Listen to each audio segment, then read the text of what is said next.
ভারতে বন্ধুর বাসায় নেমন্তন্ন খেতে গিয়ে কি কি খাওয়ালো আজ থেকে প্রায় 6 মাস আগে এক বড় ভাই ভারত থেকে এসে আমাদেরকে বর্ণনা দিয়েছিল। তার বর্ণনা অনুযায়ী আজকে আমি সেই খাবারগুলো বাসায় বানিয়ে আপনাদেরকে দেখালাম। আসলে ভারতীয়রা কত ছোট লোক সেটা আজকে আপনারা দেখতে পারবেন।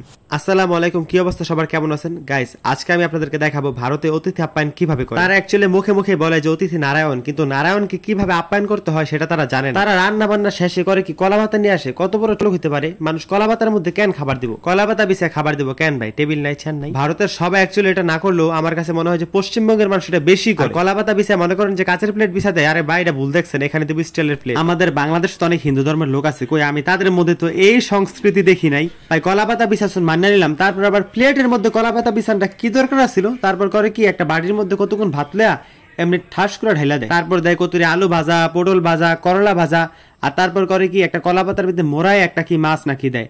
ভাই এগুলো তো আমি মানে সকালের খাবার মনে করি, এগুলো দুপুরে কিভাবে মানুষ দেয়? আর তারপর আর কি মাটন দেয় একবার, এটার পক্ষে আমি আসি, কিন্তু আমার মনে হয় যে বড় একটা বাটির মধ্যে বেশি করে দিলে ভালোই তো, যতটুকু মন চায় নিয়ে খামার। এই যে দই, আয় হ্যাঁ মায়েরা কি করছে, এই দই তো ভারত দেয় না, তুমি সরাও সরাও এটা সরাও। এত বড় একটা দইয়ের পাতিল ভারতীয়রা অতিথিদের দিবে, মানে এত বড় কলিজা এখনো তাদের হয়নি, তারা দিবে যে এতটুকু একটা দইয়ের কাপ। তো ভারতের ভিতরে যারা এক ঘর থেকে আরেক ঘরে নেমন্তন্ন খেতে যায় তারা খাবারগুলো দেখে যেমন করে দারুণ হবে, আজকে একেবারে কবজি ডুবিয়ে খাবো। আর আমার কথা হলো ভাই এগুলা কবজি ডুবে খাওয়ার কি হলো? তো যাই হোক, আমি এখন খাওয়া শুরু করি এবং আপনাদেরকে বলি এই কলা পাতা খাইতে না আমার কাছে কেমন জানি খিট খিট লাগতেছে। আমার মায় পারেও বুঝছেন, এই যে এখানে দুটা টালামুচ দেখেন গাইতে থেকে গেছে, আমি কি এগুলা দিতে কইছিলাম?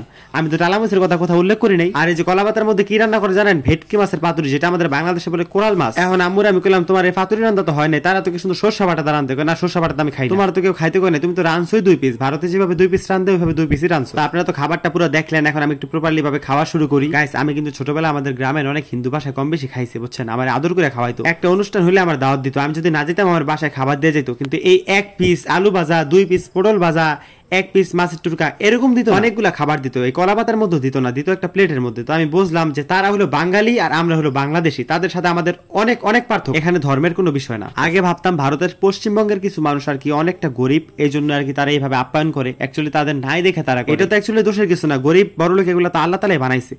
তো আমি যখন বড় বড় ব্লগারদের দেখলাম যে 100 গ্রাম মাছ কিনে, 50 গ্রাম মাছ কিনে, 250 গ্রাম মাংস কিনে, তারপর আমি ডিসাইড করলাম যে আমি এরকম একটা ভিডিও করবো। এগুলো অ্যাকচুয়ালি তাদের স্বভাব। ওই যে আম্মু শুক্তো বানায় নিয়ে আসছে, এটি আমি খাই না ভাই। মানে আমাদের এলাকার যে বড় ভাই আর কি ভারতে গেছে তার পিসির বাসায়, তাদের অবস্থা কিন্তু ব্যাপক, তাদের ভারতের স্বর্ণের দোকান। আর তারা যদি এইভাবে আপ্যায়ন করে তাদের কি ছোট লোক কি শুধু বলা চলে? তাদেরকে জাত ছোক বলা চলে, জাত ছোক, বুঝছেন?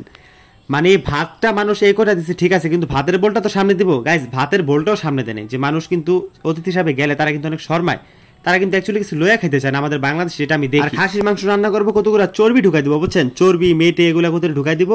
এই চর্বিটি করবো কি ভাতের মধ্যে মাইখা খাইবো। আরে ভাই খাসির চর্বি কি খাওয়া যায়? গরুর চর্বি নিলে খাওয়া যায়। তারপর একটা টক রান্না করবো, টকটা দিব। তারপর আরেকটা পাপড় রান্না করবো, পাপড়টা দিব। কিন্তু আম্মু ওইগুলো রান্না করতে পারে না, এই জন্য আম্মু ওগুলো বানায় নাই।